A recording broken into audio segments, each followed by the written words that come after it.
So, pleasure to have you on the podcast today. Thank you. And just for people who don't know Dr. Alistair Johnson, he holds a Ph.D. from the University of Oxford and is currently a research scientist at MIT. He's also the youngest person to ever graduate from McMaster University until recently. Until 2 years ago. Until 2 years ago. Beaten by a year. Beaten by a year, right?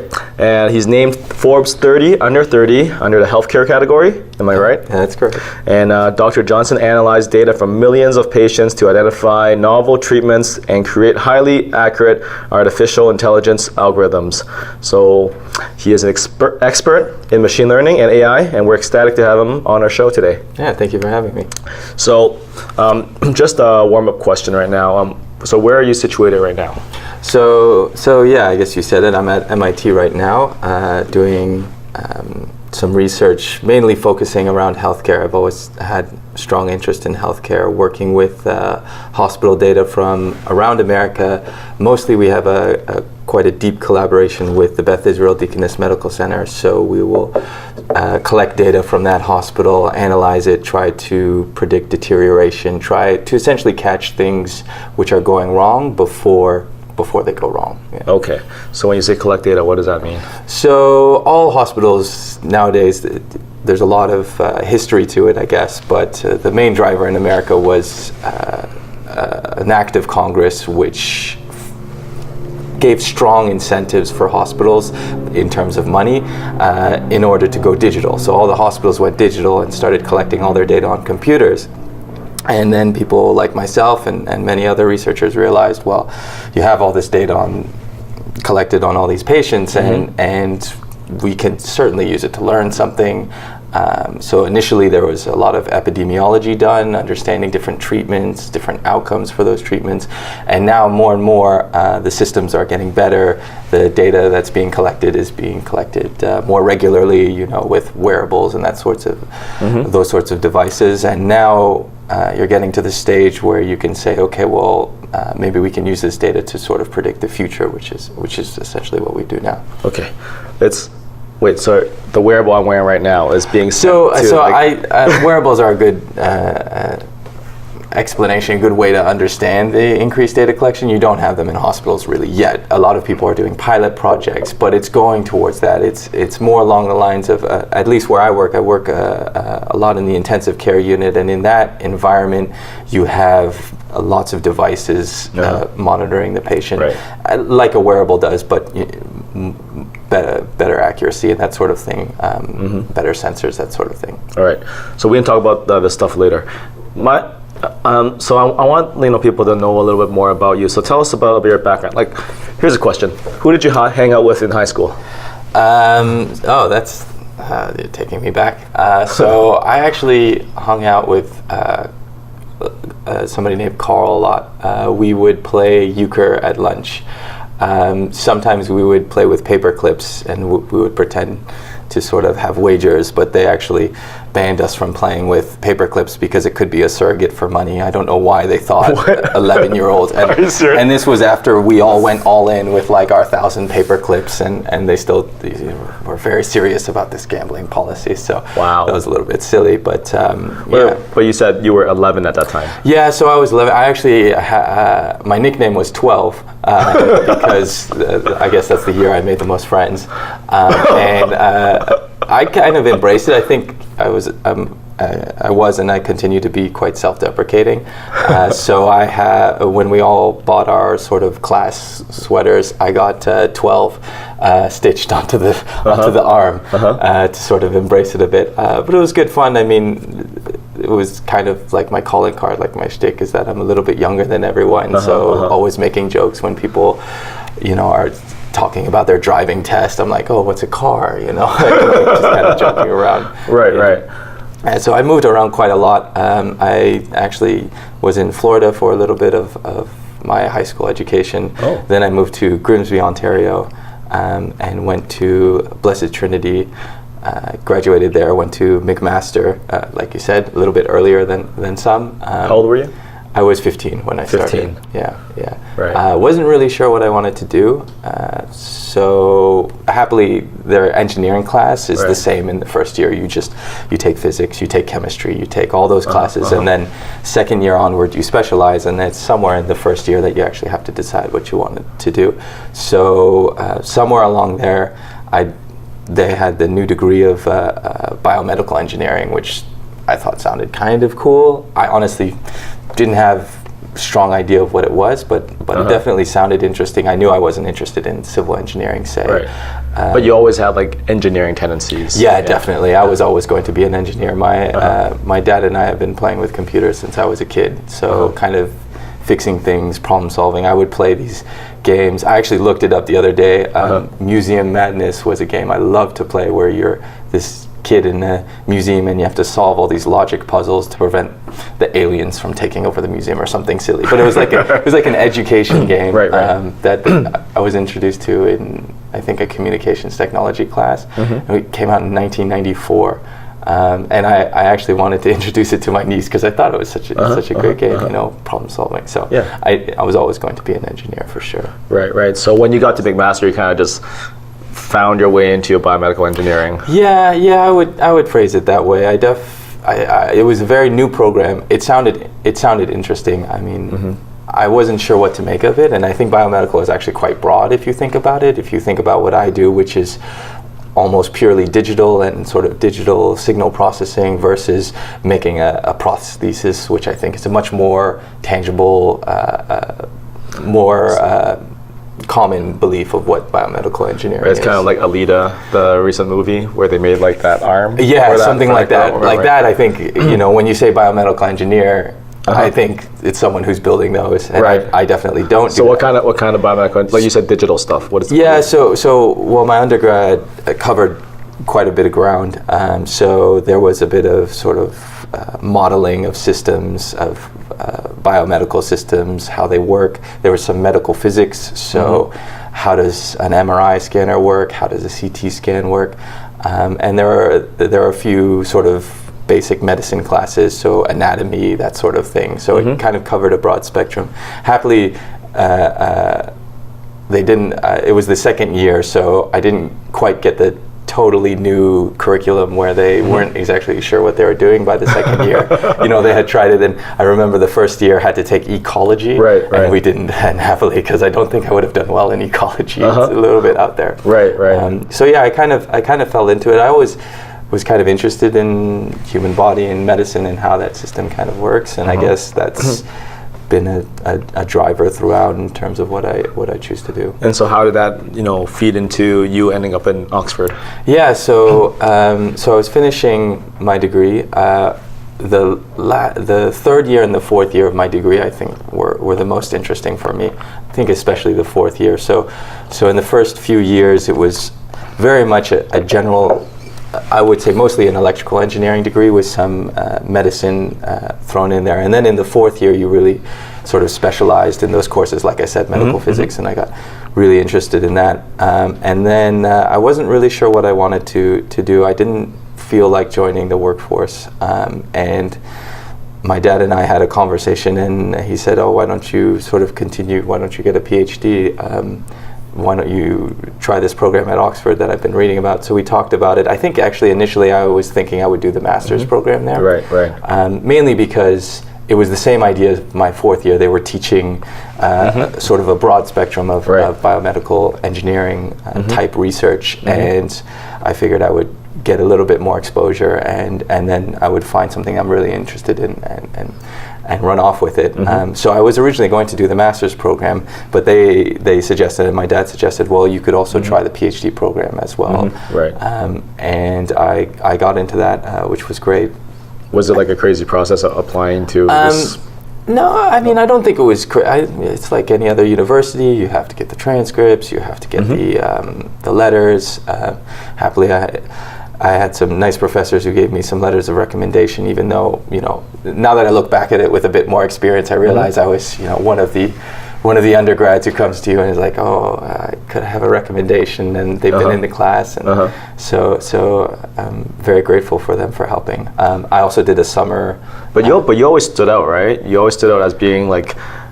I think it was obvious because I was very interested in all the classes. I think I was still a little bit shy. Right. So, and I lived off campus, so I wouldn't necessarily sort of arrange meetings outside of class, but within class and within office hours, I think I definitely stood out. And so, as But I mean, like you were interested. when you started high school when you were 11. Yeah. And then when you got to McMaster, you were like what, 15? Yeah. So in their classes, I would have been 17, 18. So I think they would have noticed that for sure. Right. Hard for me to really say that and be objective. Right. But I do remember having a lot of interesting discussions with my professors, and so I think they picked up on that. I remember that one of the professors I asked for a recommendation from. I finished the final exam in an hour and a half when it was 3 hours. So I think he probably remembered that as well, and just remembered that you finished it in an hour and a half when it was supposed to be 3 hours long. Yeah, it was. So you were kind of like you were the whiz kid of the class. Yeah, I can't say that. I don't want to, toot my own horn, but I objectively really speaking, would you be the whiz kid? I nearly got perfect in my last year. Nearly, I was one grade off. So you were the whiz kid. Yeah, it's unfortunate. I would have gotten a very nice scholarship if I had gotten perfect. But really, what can you do? Yeah. Well, what's the difference? Oh, if you get all 12. McMaster has an unusual grading system where everything is out of 12. So if you get all 12s, I think you get a special scholarship. And I got 111, I think, in a communications technology class that I'm still not so great at how radios work. Well, I kind of know. Right. But everything else was 12. Yeah. And like I said, it was a fun year. I think it really helped that it was. But socially, how did that work? Like, because you were 16. I mean, you entered a McMaster when you were 15, and that's when everyone starts drinking and partying. Yeah. So what about your social life at that time? So I remember sitting in class my second year, and two people who were walking by, and I know that they weren't really friends initially because one was sort of a laid-back, cool person, the other was quite studious academic. And they were talking, and the sort of laid-back kind of cool kid invited him to a party. I think he invited him to a kegger. And the guy's like, "What's a kegger?" He's like, "Oh, you've never been to a kegger?" He's like, "Yeah, I kind of had a lame first year." And so I'm kind of like that studious kid, except probably for the entire time. No, it wasn't. It wasn't that. I don't think it was because people excluded me or anything like that, because they thought I was a different age. I was just not that extroverted. I was quite quiet. I kept to myself mostly. I lived off campus, so I would go home. I would take an hour and a half bus home, either at 6 or 8 p.m., depending on the day, pretty much every day. Right. And so socially, I was fine, but I definitely didn't party so much. I didn't really get into that lifestyle. Right. Until Wolfson. So you went to Oxford, and you would be how old at that time? I was 19, going on 20 when I joined Oxford, and so you entered Wolfson College, which is the graduate college. That's where we met. Yeah, great college. Yeah. And so, how did that transition go from going from like McMaster, living off campus, being timid, not really knowing what a kegger is, and when I went there, you were running the bar. So. Yeah. So I would say a lot of personal development happened for me at Wolfson and at Oxford, and that's why Oxford in general has got a very special place in my heart for that. So the first year, I remember moving. I'm surprised, actually, thinking back to it, because I wasn't scared or afraid or nervous or anything like that. You just went ahead and did it. Yeah, I kind of went for it. I remember being on the plane and talking to the flight attendant, and in that moment, I think I was like, "Oh wow, yeah, I guess this is kind of a big deal," and I got a little bit nervous. Halfway through the flight. What made you feel it was a big deal? After talking to this flight attendant. Mainly because she was saying like, "Oh, you're so young, you're going to school. Oh, that's so nice." And I was like, "Oh yeah, I guess I am going to." And she's like, "Oh, what was it like leaving your family? And I was like, oh, it was okay, I guess. And I guess it's kind of someone who I didn't really know talking to me about it and having to explain it to them. I guess you sort of realize when you say it out loud, oh, I guess it's a big deal to sort of, you know, that was the first time I had left home. A lot of people leave home, you know, for their undergraduate, but I was at home the entire time, and so that was a big deal. That was the first time I ever lived alone. It was not a massive transition because, as you know, they have accommodation within the college. So the college system, I think, was very beneficial for me. And I'll just explain it. Essentially, you have like a residency, but it's more than a residency. It's like a community, right? And the being sort of living on the residency in an accommodation where, you know, you had a lot of amenities, the laundry was right there. I think it made the transition quite easy. You know, I wasn't exactly moving to some 7th floor apartment in New York where I would have to go down this street to do the laundry. Which is kind of what you're doing in Boston now. Happily I have laundry in my house, right? That's important. But it was definitely a smoother transition in that way. And I had to do some adaptation, you know. I'm a little bit ashamed to admit I didn't do my laundry regularly when I was an undergrad. My mother helped a lot with that. How about the cooking, though? I mean, I remember we had a conversation about the stuff you cooked. Yeah, so I tried to save some money as well, so I had that in mind. So I actually got into baking a lot, which was interesting. I would bake my own bread because it was really cheap, and as a side benefit, it was tastier than the store-bought bread, or at least I insist it was. I guess it depends on the batch whether it really was. Right. So I started baking quite a lot. Somewhere around my second year, I definitely got into cooking and kind of having fun in the kitchen, trying different recipes. I met my now wife in my second year, and so I would really go all out on, like, you know, special occasion, like the month anniversary or the year anniversary. I would cook like a 4 or 5 course meal. I think the best I've ever done was on one of our it sort of became expected because I kept doing it. You kept doing it. And so, you know, but I like the surprise factor. So once we, you know, I met her in town, and we went for a walk in one of the colleges. And sort of very casual, very relaxed. Got home around 6 or 7. When we got home, I had a 4-course meal kind of ready, but I had everything kind of like cold, like a cold soup, you know, that kind of stuff. And so I surprised her again, and she did. So good, because she was expecting, like, oh yeah. Well, like, how would I? We just spent the entire afternoon hanging out. Right. So gotcha. We're having a cold meal. Yeah, exactly. Yeah. Well, you know, and I heated up the main. You have to have a hot main. Right. You gotta have something hot. It was fun. Yeah. Right. So when you got to Oxford, how did that? You were still 18, 19, and you were there for how long? So I was there for 5 years, I want to say. I did 4 years for the Ph.D. and then, just to make this timing a bit easier, I did a research assistant position while Penny, my wife, was finishing her Ph.D. So I was there for 5 years. And the transition was, like I said, it was interesting. I think what definitely helped me was the first year of that PhD program. So PhDs in Oxford are usually 3 years, but I entered a special program where the first year was sort of like a taught course. And they essentially spend 1 to 2 weeks going over an area of research that's done in the department. Right. So they will spend a week or two. I think the first one was on nanoparticles, and there was one on tissue engineering. And so you sort of have a 9 to 5 schedule of being taught or working through a workshop on this topic, and that definitely helped me. I had a lot of structure moving in. I think PhDs in England in general, they're 3 years. They sort of just drop you right into research, and I think I would have struggled none of the coursework. Right?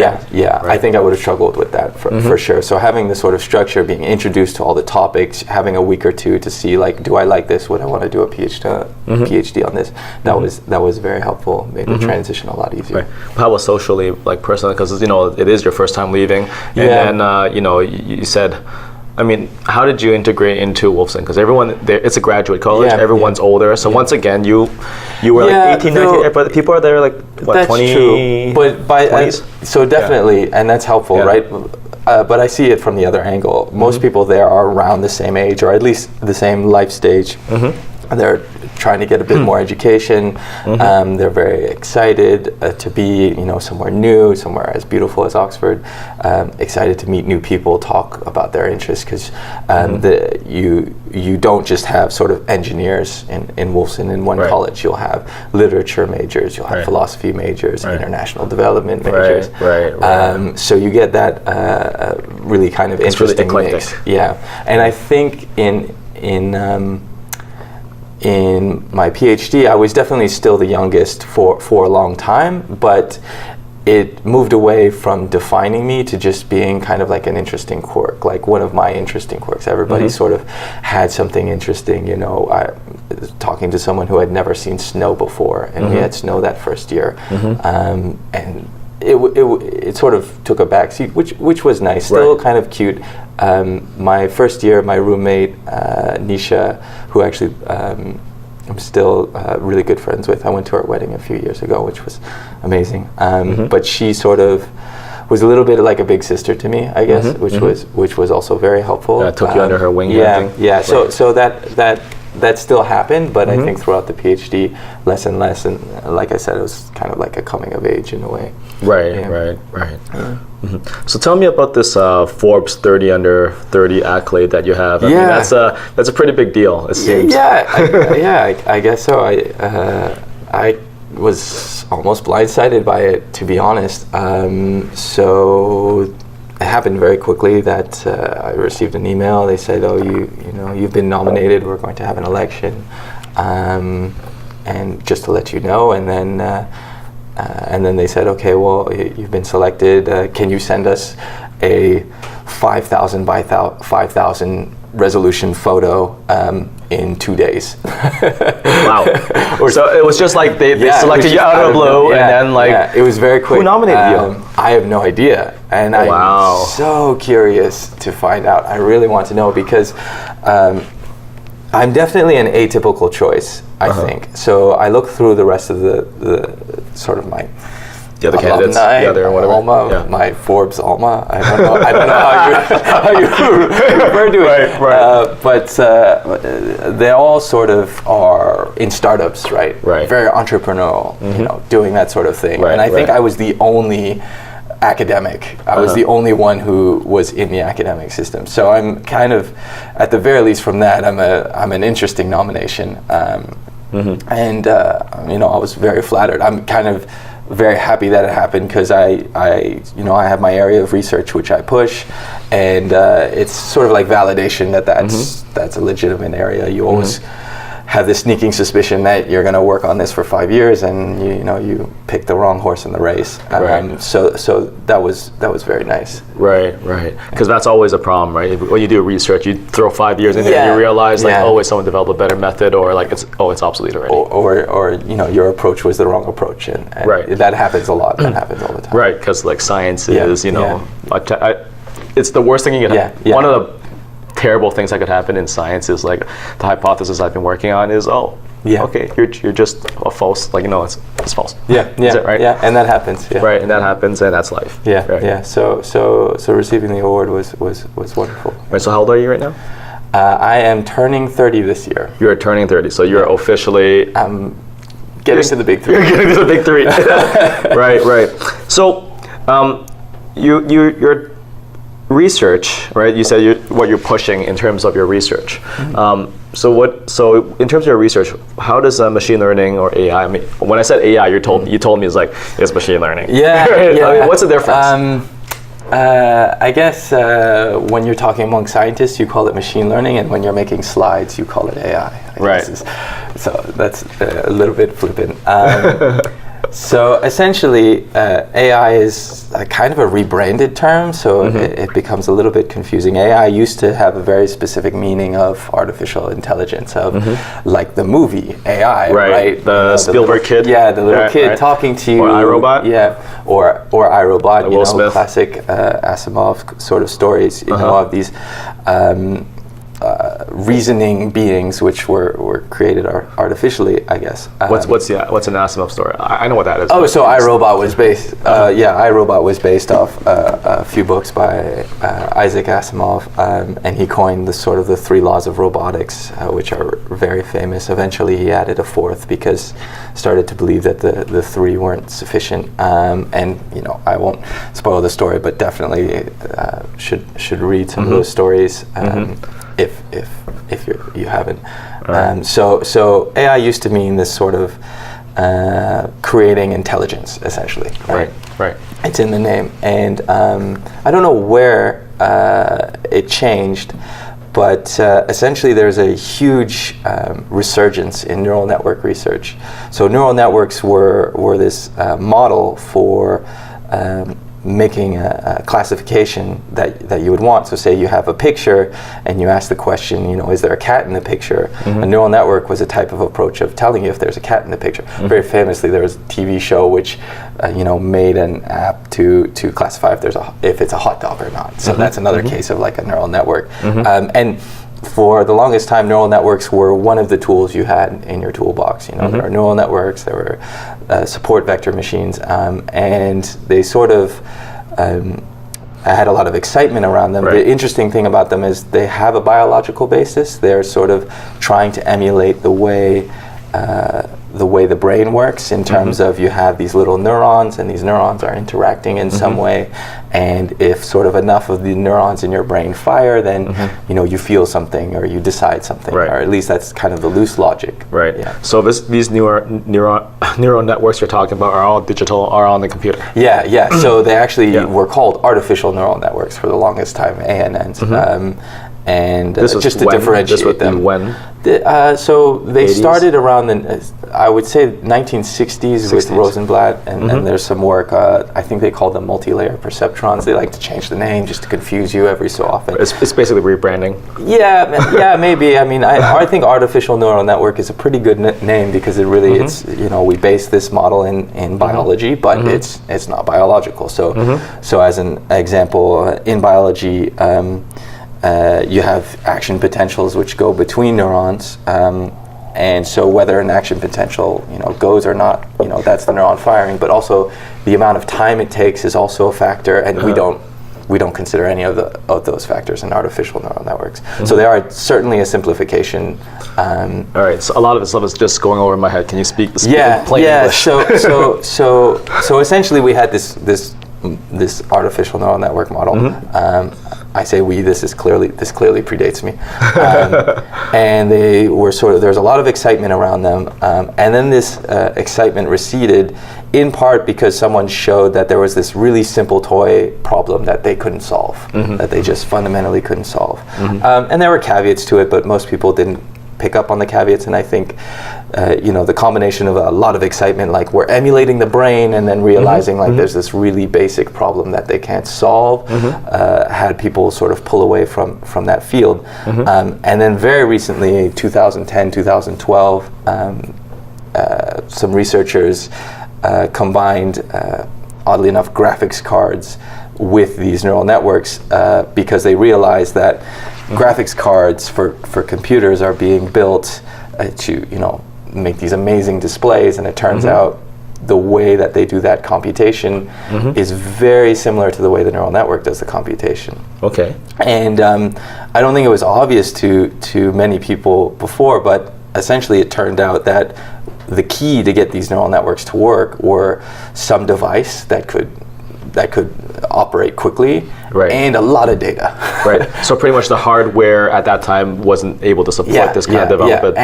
And the data, we didn't have anywhere near as much data back then. And now with the GPUs that we have, which is like used to I know with GPUs because it's used to process video games or like movies or whatnot, And that's what is now powering the ANNs. Absolutely, yeah, Right. yeah. So there's sort of these three factors which came together very nicely, and there's a very famous sort of task that computer science researchers, computer vision researchers focused on, and the first application of the model was, had 50% lower error or something astronomical. Like people were not doing well at this task, and then out of nowhere, this team comes out with this neural network approach, and it's incredible. Right. And it's really just taken off since then.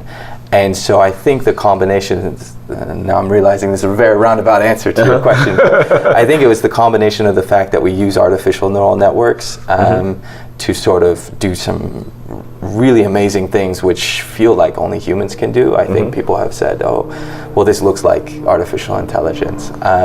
So now what's sort of happened is now machine learning and artificial intelligence are kind of interchangeable, and people who are really focused on that sort of iRobot, lifelike robot, they call that general artificial intelligence. Okay, that's called and what's the other one then? General artificial intelligence, and the other one is? And just artificial intelligence. So if we're talking artificial intelligence, we're just talking about sort of teaching a machine to do something. Right.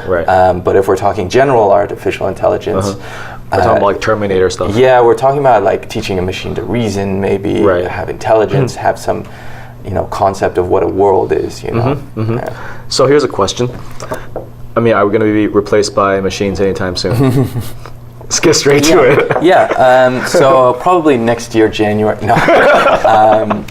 So it's an interesting question. So I'll explain a bit about my background. Recently, I've been working a lot with radiology and radiology data. So that's if you get an X-ray, if you get an MRI, if you get a CT scan, these big machines which essentially take pictures of your body, they generate a lot of images, and there's a medical profession which is dedicated to interpreting these images. So they look at the image, they look at you, they understand how old you are, maybe what your symptoms are, and they say, okay, well, given this person and given this image, I think the diagnosis is this. So a very common one is you get a chest X-ray, you have a cough, you have feverish. Radiologists will look at the chest X-ray, look at your history, and say, okay, well, this looks like pneumonia, right? Because they can make that interpretation. Right. And so there's a lot of fear and discussion in that community about the job being taken by AI, and I think that it's interesting. I cannot say for sure your job won't exist in the future, but I can say that looking at the history, we tend to adapt. So there's only one job which was replaced by computers, by transistors, and that was the job of a computer, like the person who actually computed. Their job no longer exists. But the rest of the jobs, they still exist in some degree. Maybe there's fewer of them, but then entirely new careers opened up. So I think it really depends on the career. There's this interesting paradox with robots or AI or whatever, where they can do millions of mathematical calculations per second, right? But picking up a pencil is really difficult for them, right? There's this weird sort of, but it's easy for us. So it can be very difficult to reason about what kind of job is replaced. If your job is solely, crunching numbers, then that's not a good sign, right? Because computers are very good at that. But if you have to move or something, it's a different story. So if it's but lately you've seen those Boston Robotics, right? Yeah. They put these videos out of this like robotic dog, or even this robot that's able to like open the door, deal with dishes or whatnot. I mean, but interestingly, I think a lot of their technology isn't actually based in the sort of neural network approaches that people are afraid of. I think a lot of their approach is sort of classic robotics, and their little demos look good, but I don't think they're anywhere near having a robot they can deploy in your house to do things. Right. So I think it really depends. I think the idea that these AI is just going to come in and replace all the jobs is definitely over the top. One of the most famous researchers said a few years ago, they should stop training these radiologists because their job isn't going to exist. And he's actually sort of gone back from that opinion now. I think because people realize there's a lot more than just processing data and giving you an output, which is what our models can do. They can process data and give you a classification, tell you it's a cat, tell you it's a dog. That's really useful, but that's not the whole story, right? A radiologist might read an image, but the radiologist also looks at patient, reads the history, and these sorts of reasoning, I don't think we have a good way of actually coming up with that. So you know, I wouldn't recommend, you know, taking a job as an Excel spreadsheet, right? Because that's probably bad. Right. But take driverless cars, right? That's something that we have been working on for, you know, 5 years, a decade now, right? And there aren't driverless cars yet because it's a hard problem. Even though and it is a hard problem, right? Even though most of us can do it, and so if it's that hard to come up with driverless cars when you have Tesla collecting, you know, tons of data from all these Tesla cars around the world, then you sort of start to realize, like, okay, well, it's not going to be as easy as, you know, snapping your fingers. Right. So in terms of like job security, or you know, if you're doing like Excel spreadsheet stuff, or if you're like driving Uber or Lyft, then you're kind of in the not so good situation. But if you're like doing a little bit slightly more complex stuff that requires interpretation, emotional work, then it's much harder. So here are the things here are the takeaway messages. You know, one, you know, don't be driving something. I think there's so much capital put behind driverless cars. It will happen. There's tons of benefits. It's a hard problem, but it's clear that eventually driverless cars will be safer than humans, and it will save us a lot of time. And driving will be a luxury by that point. Yeah, it will have a lot of interesting effects. You know, if you have a driverless car, then maybe living outside of the city is nicer than living inside the city, right? Because it gets rid of the city problem. So we'll see. There's a lot of speculation you can make there, but at the very least, you know, you don't want to be a cab driver. I actually think another one which is a bit surprising is anything that involves manipulating pixels, graphic artist. Something like that. I think Photoshop stuff. I think those jobs will be fewer and far between because graphic art and sort of, you know, manipulating pictures is a very you know, it's a challenging task, but it's a domain where we have a lot of data, right? We have a lot of pictures on the internet. We have a lot of, you know, art. We have all that stuff, and all the computer science researchers are using that to build fancier models, and it's really incredible.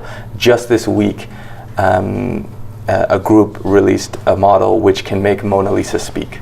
Wow. So you can see a video of Mona Lisa speaking, essentially, and it looks very accurate. So I think any job that involves, you know, manipulating pixels, honestly, also manipulating sound waves is probably suspect. So voice acting is probably going to be done a lot by AI in the future. And that's why we see all this, like, you know, Carrie Fisher, you know, she's still acting. Right? Even though she's gone, she's still in Star Wars. Right? That kind of stuff, will only get better. I think, so definitely, I feel like graphic art is not a good career to go into because there is a model where you can just color green in the background and then do a giant white blotch, and then you hit a button and it turns it into a mountain in a forest. Just like that. So there's an actual model where it's like just green, white, boom, turns it into you just paint the colors and it says, I'll do scenery, I'll do mountains, I'll do a sky. So that's not a career you want to focus on. Right. How about, so what people are saying, like, you know, don't worry about AI, like as long as you enter art stuff, you're fine. It's not true. I don't think that's true at all. It's not true at all. I think that's where some of the biggest sort of upsets will happen is in, you know, voice acting for video games, right? All of a sudden you can replace that with you know, a machine and done. And I think art for a lot of different games, 3D modeling, that sort of stuff. I think it's quite a difficult problem, but I think it's a fully digital problem, and I think those are the areas where our current models will excel is if you can keep everything fully digital.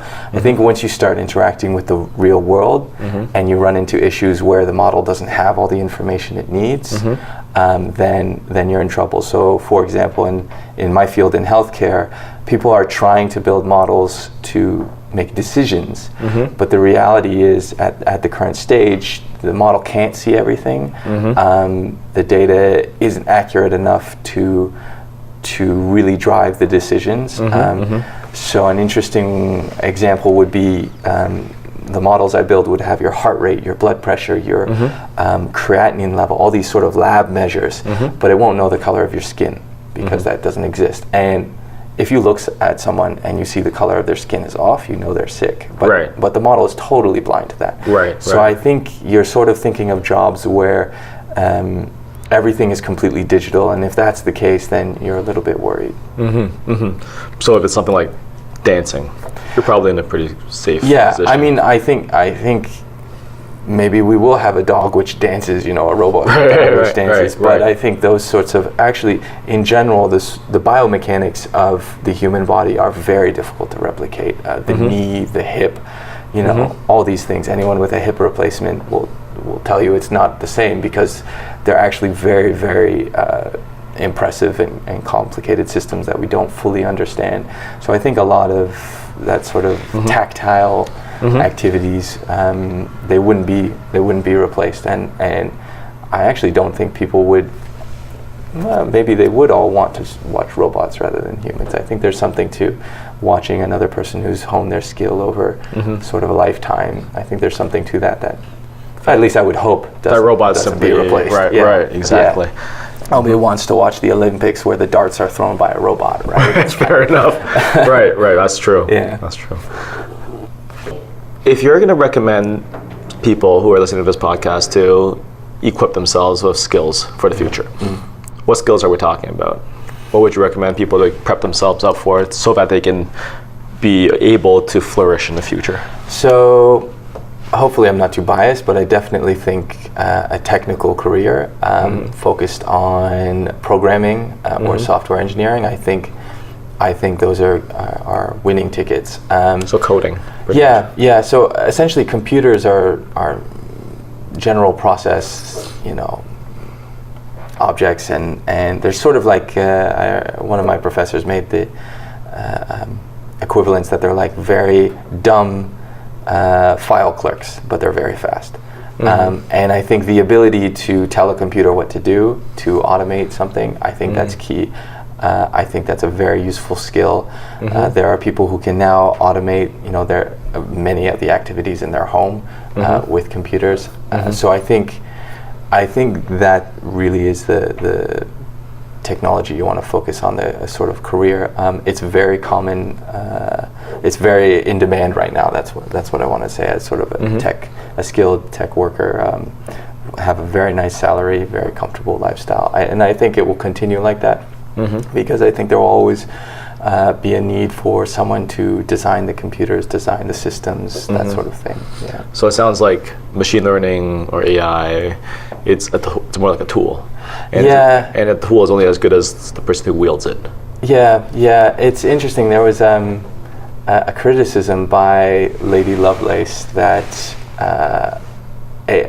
machines can never be truly intelligent because they can't be creative. They can only do what you tell them to. It was a proposition, and actually Alan Turing in his landmark paper about can machines think, he addresses it, but he doesn't fully answer it. And I think it's still a reasonable objection that at least with our current models, can they really surprise you? I mean, they can surprise you, but can they be creative? Can they come up with a new solution? Most of our models right now, you just give it a lot of data, and if it's seen it before, it will get the answer right. But a problem we face a lot is that when you move to another hospital, which practices medicine slightly differently, it's seeing different data, and all of a sudden you have no idea whether it's going to perform well, and 99% of the time it performs terribly because it hasn't seen that before. So there is that question. How much of the error is human-made, though, right? In terms of transferring the model, well, it's just a sort of a very reasonable inference about a change of practice, a change of data collection that any one of us could make, the machine can't. So if all of a sudden, instead of measuring heart rate before blood pressure, this next hospital measures heart rate after blood pressure, something as trivial as that can trip up the model, because maybe it's seen the only times that they sort of flipped that in hospital A was when things were going really bad and they were rushed. So it's going to think, oh, you know, that's a signal for things being really bad, when in reality they just practice it almost insignificantly differently. So I think I still kind of think that's an objection to AI in general, to whether we can actually make, you know, systems which can reason, which can have a model of the world and adapt that model. I don't think we have anything that does it near that. Obviously people are working towards it, but it's a very open question. So what's the most important point that you want to make to us today? So there's this very good article that I highly recommend everyone read. I don't remember the exact title, but it was roughly "There is no fire alarm for general AI, for AI." And this article makes a very true point about science in general, which is that it tends to be incremental. So science, you know, proceeds down a path that we expect. You have a method, it gets slightly better, it gets slightly better, it gets slightly better. And that's most of scientific progress. But there is some progress which comes out of nowhere and is a breakthrough. And you have a rapid advance that no one really would have predicted. There's a very poignant example of this in 1943, when Pauli, who was the expert in physics at the time, said that he didn't believe nuclear fission was possible. And then in 1945, it clearly was very possible in a very dramatic fashion. So even though we have experts who are arguing about what will become of AI, you always have to be a little bit skeptical, because there's always the possibility that you have a radical breakthrough that none of us would have predicted. And I think it's a very good point to keep in mind. So you're basically hedging.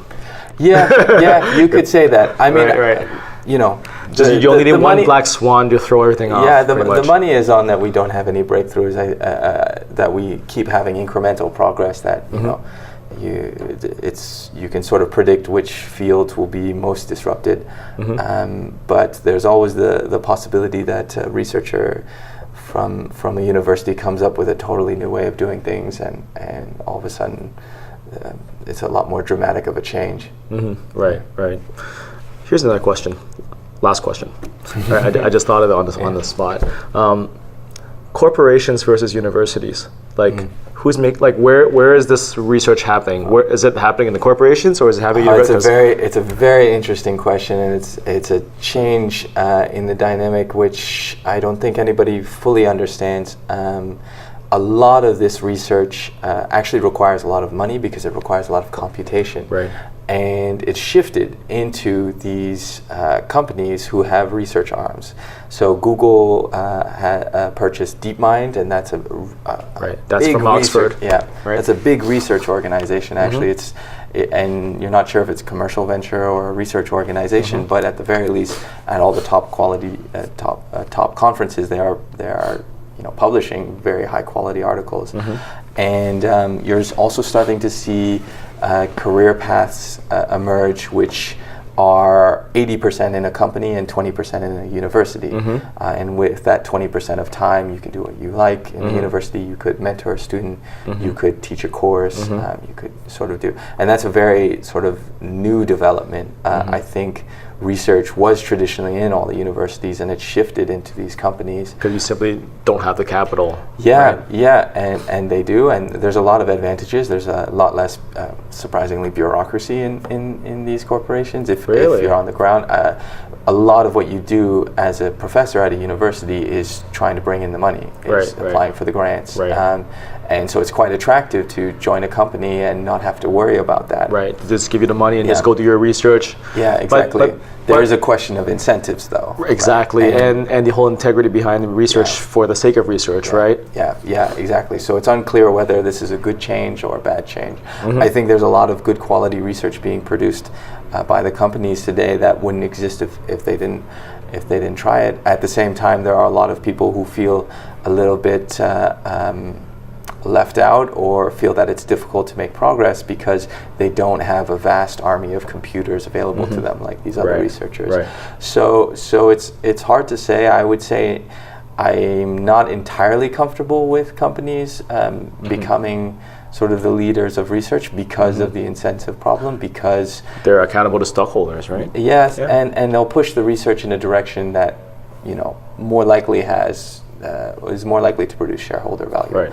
And that's not necessarily the direction we want to go. The only reason why neural networks, maybe it's not the only reason, but a main reason that neural networks are still prominent and still used is because researchers in Canada were supported by CFAR grants to continue the research when everybody else said, this isn't interesting anymore, we're done. And they continued and they made a number of very important findings, but that was because they weren't at the whims of some shareholders. Otherwise, they would have stopped for sure long ago.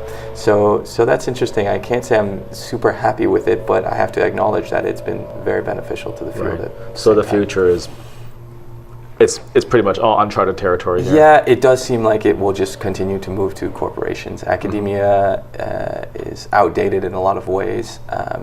The application process is outdated. The method of disseminating information is outdated.